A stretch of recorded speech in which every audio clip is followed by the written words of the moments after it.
Picture this. It's 2025 and you're a shopkeeper in Dakar, Senegal. You wake up, open your store, and throughout the day, customers hand you coins and bills to pay for goods. But there's something unusual about this money. It's not printed in Senegal. It's not controlled by Senegal's government. The interest rates, the exchange rate, the monetary policy that determines whether your business thrives or struggles, none of that is decided in Dakar or even in Africa. It's decided in Paris and Frankfurt. The currency in your hand is called the CFA franc, and it's the last colonial currency still in use anywhere in the world. 14 African countries, 210 million people. A monetary system created in 1945 that technically ended colonialism but somehow survived long after the empires fell. This is the story of how France maintains control over a huge swath of Africa through a currency that most people outside the continent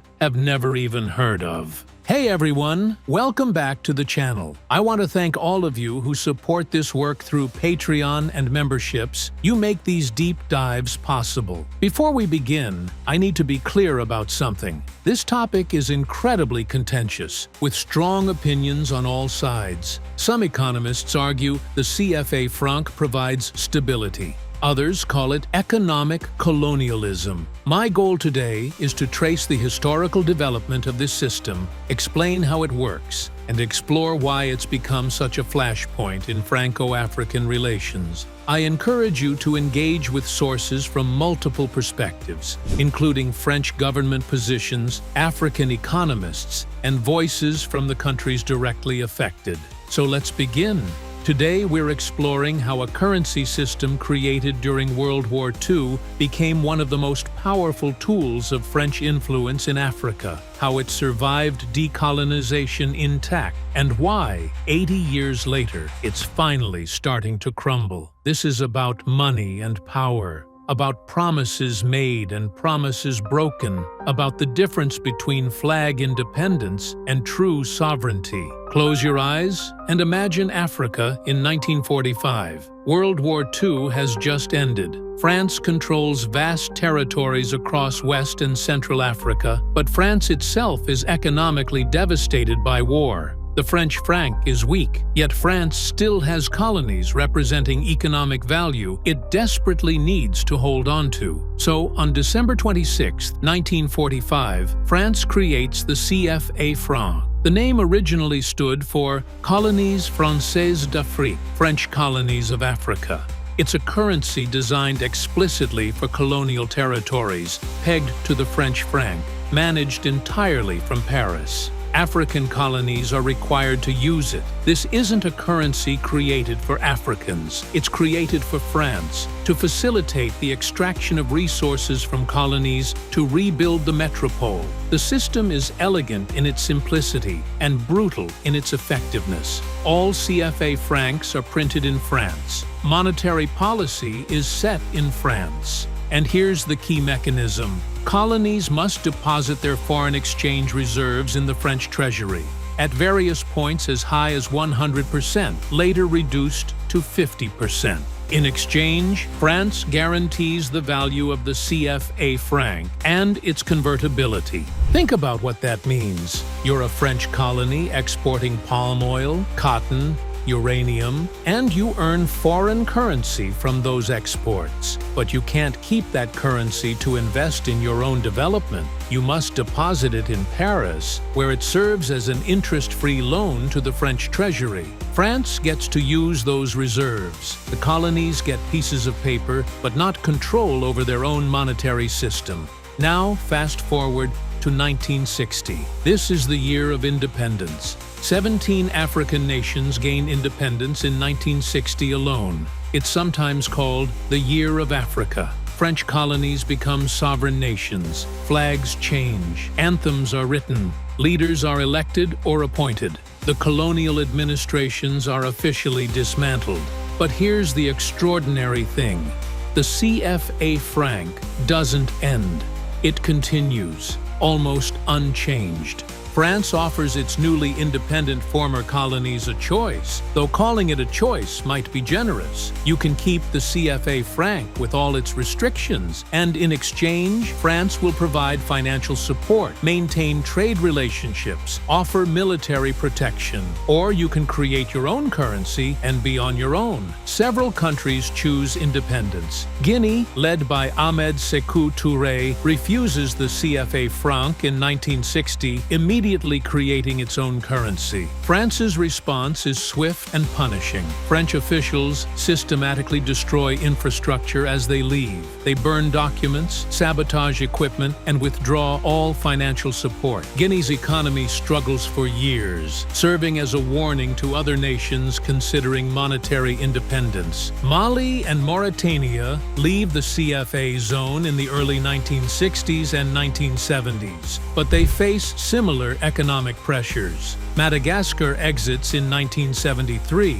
but most former French colonies, facing the choice between uncertain independence and continued French support, stay in the CFA franc zone. The currency that was created for Colonies Françaises d'Afrique gets rebranded. Now it stands for Communauté Financière d'Afrique, African Financial Community in West Africa, or Coopération Financière en Afrique Centrale, Financial Cooperation in Central Africa. The acronym stays the same.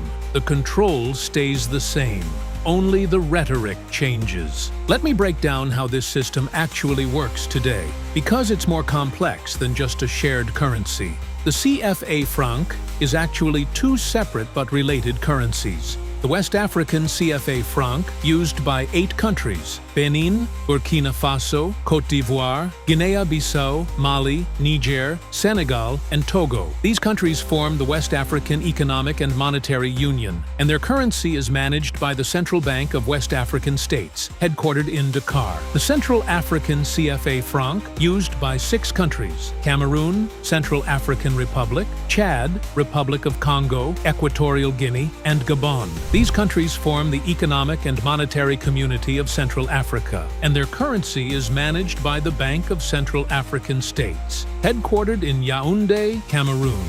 Although both currencies are called CFA francs and have the exact same value, they're not interchangeable. You cannot use West African CFA francs in Central African CFA franc countries and vice versa. This creates an absurd situation where neighboring African countries can't even trade with each other using their own currencies, but both can seamlessly trade with France and the Eurozone. Both CFA francs are pegged to the euro at a fixed rate. 655.957 CFA francs equal €1. This rate has remained unchanged since 1999, when France adopted the euro. Before that, it was pegged to the French franc. The peg is guaranteed by the French Treasury, which promises unlimited convertibility. This guarantee is what France points to when defending the system. They argue it provides monetary stability, prevents inflation, facilitates trade. But that guarantee comes with strings. Until 2019, both zones were required to deposit 50% of their foreign exchange reserves in what's called an operations account at the French Treasury. Think about that for a moment. You're a sovereign nation. You earn dollars or pounds or yen from exports, but you can't keep that money to invest in roads, schools, hospitals, industries. You must send half of it to Paris, where it sits in French government accounts. The French Treasury can invest those reserves and earn returns. The African countries, they get essentially no interest. Maybe 0.75% in recent years, far below what they could earn by investing those reserves themselves or using them for development. In 2019, after decades of criticism and growing pressure, France agreed to reform the West African CFA franc. The countries no longer have to deposit reserves in Paris. French representation on the West African Central Bank's board was removed. There was talk of renaming the currency the ECO, though that still hasn't happened. But here's what didn't change. The peg to the euro remains. The currency is still printed in France, and the Central African CFA franc, used by 6 countries, still operates under the old rules. They still must deposit 50% of reserves in Paris. They still have French representation on their central bank board. The reform only applied to half the system. Now, defenders of the CFA franc argue it provides genuine benefits: low inflation compared to other African countries, monetary stability that prevents hyperinflation, easier trade with Europe. These aren't trivial points. The appeal of stability is real. But critics point to equally real costs. The peg to the euro means these 14 countries have no control over monetary policy. When the European Central Bank sets interest rates based on conditions in Germany and France, those rates apply to countries whose economies are completely different. If Senegal needs higher rates to cool inflation, or Chad needs lower rates to stimulate growth, too bad. The rate is set in Frankfurt, based on European conditions. The fixed exchange rate means these countries can't devalue currency to make exports more competitive. When China and Vietnam were industrializing, they could adjust exchange rates to make goods cheaper on world markets. CFA franc countries can't do that, making their exports expensive and imports cheap. This creates perverse incentives. It becomes cheaper to import goods from Europe than to produce them locally. French companies benefit from exchange rate stability and preferential access. African industrialization is discouraged. Why build a textile factory in Senegal when you can import clothes from Europe at artificially cheap prices? Then there's the reserve requirement. Economists have calculated that over decades, hundreds of billions of dollars in African reserves have been deposited in Paris. That's money that could have been invested in infrastructure, education, healthcare, industrial development. Instead, it sat in French accounts, essentially financing French government operations at no cost. And perhaps most painfully for many Africans, the currency itself is printed in Chamalières, France, at a Bank of France facility. Every single CFA franc coin and banknote is produced in France. There's something deeply symbolic about this. 80 years after the system was created for colonial territories, 65 years after independence,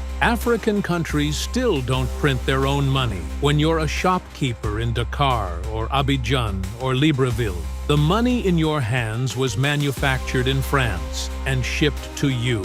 But it's not just about economics. It's about dignity, sovereignty, the ability to make choices about your own future. And increasingly, especially among younger Africans, the CFA franc has become a symbol of continued French domination. In 2018, a group of African musicians released a song called 7 Minutes Against the CFA, an emotional, powerful critique of the currency system. One verse imagines your wallet being someone else's pocket. Another demands breaking the chains of economic slavery. The song went viral, tapping into deep frustration, particularly among young people who were born long after independence, but feel that true independence was never achieved. This frustration isn't just artistic or symbolic, it's becoming political. Between 2020 and 2023, military coups overthrew governments in Mali, Burkina Faso, and Niger. The new military leaders explicitly criticized French influence, expelled French troops that had been stationed in their countries for decades, and began discussing leaving the CFA franc zone entirely. In early 2024, these 3 countries announced they were exploring creating their own shared currency. Senegal, long seen as one of France's most reliable partners in Africa, elected a new president in 2024,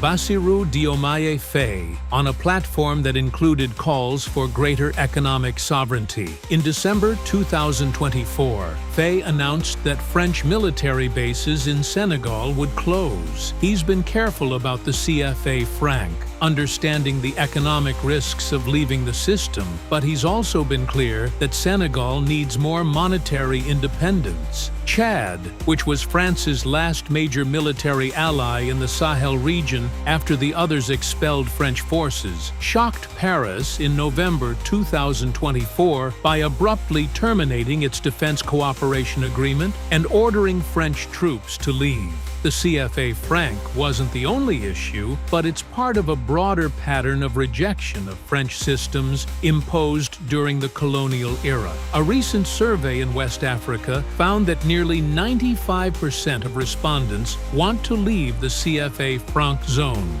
95%. That's an extraordinary rejection of a system that France has maintained for 80 years by arguing it serves African interests. Whatever stability benefits the CFA franc might provide, they're clearly outweighed, in the minds of most West Africans, the symbolic humiliation and the economic constraints. France's response to this has been defensive. French officials argue that African countries are free to leave anytime they want, that the system is voluntary, that the 2019 reforms address the main complaints. President Emmanuel Macron has said France will support whatever decisions African partners make about their currency, but at the same time, France has been reluctant to let go, particularly of the Central African CFA franc, which hasn't been reformed at all. This brings us to the deeper question: why has France fought so hard to maintain this system? The answer lies in understanding France-Afrique, the informal network of economic, political, and military relationships France maintained with its former African colonies. The CFA franc was never just about currency stability. It was and remains a tool of influence. Consider the resources in CFA franc zone countries. Uranium from Niger powering French nuclear plants, oil from Gabon and Chad, gold from Mali and Burkina Faso, cocoa from Ivory Coast. France has long benefited from preferential access to these resources, partially because the monetary system makes it easier for French companies to operate without exchange rate risks. There's also great power competition. If France loses the CFA franc, it loses major influence in Africa, and other powers have been moving in. China is Africa's largest trading partner. Russia, through Wagner mercenaries, gained influence in Sahel countries that expelled French forces. Even Turkey and Gulf states are expanding their presence. For France, which once controlled vast African territories and still sees itself as a major global power, losing African influence represents significant geopolitical setback. The CFA franc is one of the last remaining tools of that influence, but the system is under unprecedented pressure. In 2027, the West African bloc ECOWAS is scheduled to launch a new currency called the ECO, which would replace the West African CFA franc. This has been delayed multiple times, postponed by COVID-19, by disagreements about convergence criteria, by political instability. But the stated goal remains to create a truly African currency, still with some form of stability mechanism, but without French control. The big question is what happens to the 6 Central African CFA franc countries which haven't participated in the ECO discussions and still operate under the unreformed colonial era rules. Will they stay with France indefinitely? Will they create their own alternative? Will the whole system finally unravel? Let's bring this down to human terms. Meet Ibrahim, a composite character based on young West Africans I'm imagining. He's in his 20s, educated, ambitious. He looks at his parents' generation and sees people who accepted the CFA franc as inevitable, who didn't question the system. But Ibrahim and his friends, they ask different questions. Why do we use a currency printed in France? Why do we have less control over our economy than France has? Why are we still operating under rules created when our grandparents were colonial subjects? When Ibrahim buys coffee, pays rent, receives his salary, every transaction uses CFA francs.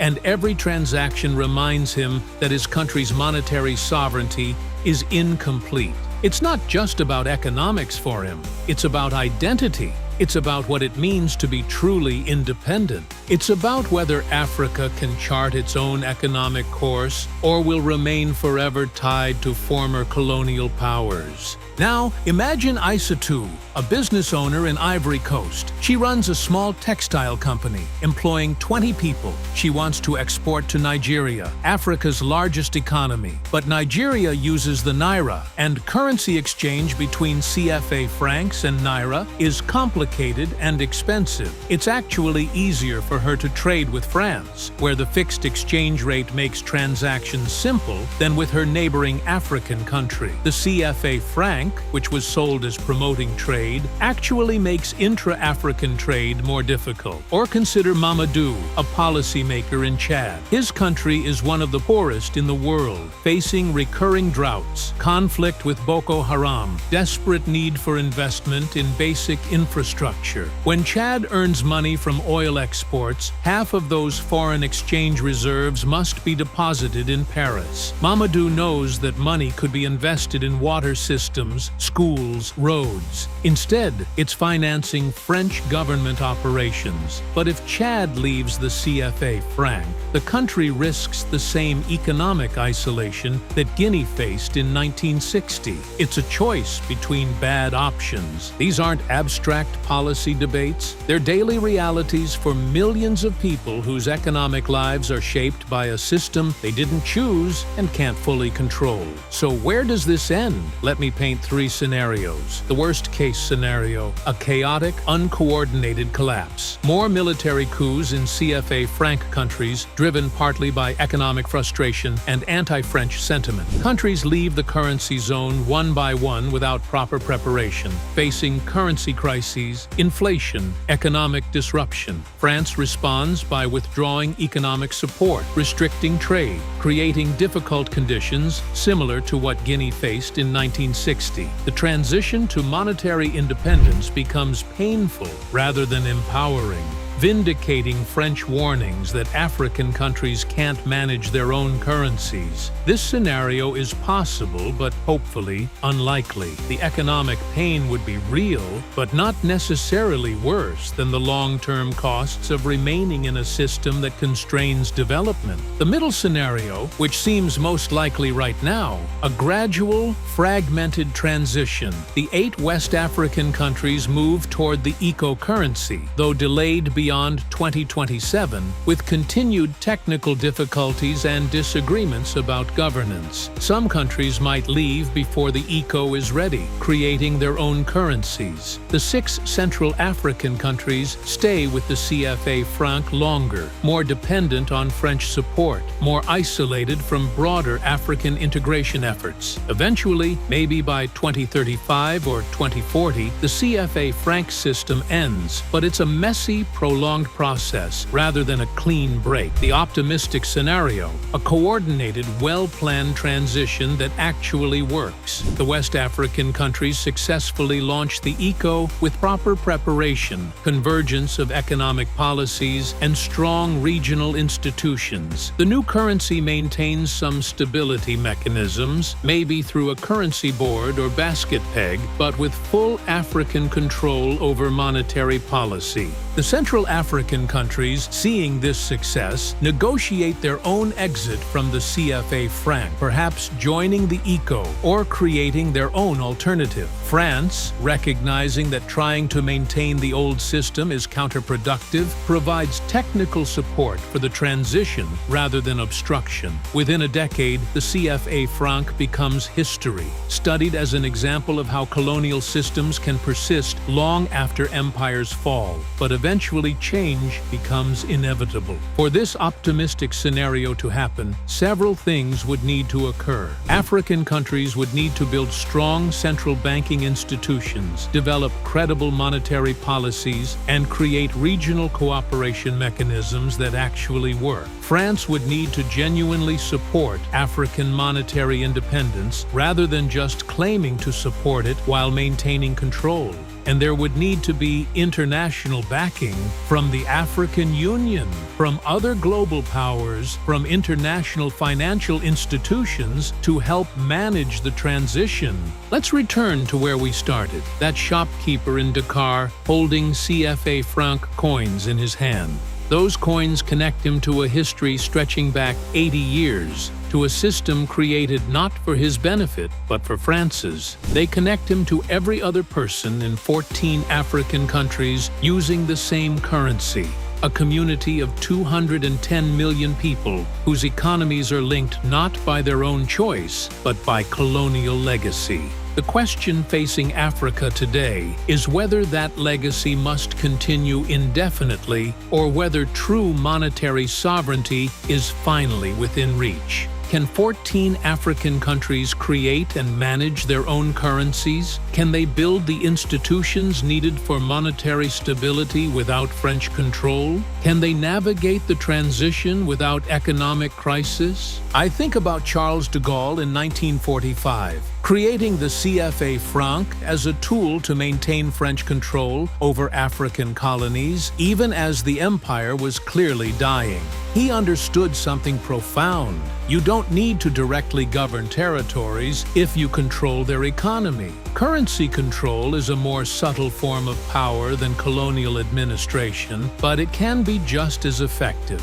And I think about young Africans today, a generation born long after independence, who look at the CFA franc and see not stability, but subordination. They're increasingly asking why, in 2025, African countries should still use a currency managed from Paris, printed in France, pegged to European economic conditions, and serving primarily European interests. The CFA franc has survived far longer than anyone in 1945 could have imagined. It survived decolonization. It survived the end of the French franc and conversion to the euro. It survived decades of criticism, but it may not survive this generation's demands for true economic sovereignty. France argues that the system provides stability, that African countries need this support, that leaving would be economically disastrous. But more and more Africans are willing to take that risk. They're saying that poverty with sovereignty is better than prosperity that depends on remaining in a subordinate relationship to former colonizers. They're saying that even if there's short-term economic pain in transition, the long-term benefits of controlling your own monetary policy, of being able to adjust exchange rates to support industrialization, of keeping your foreign exchange reserves to invest in your own country, those benefits outweigh the costs. All in all,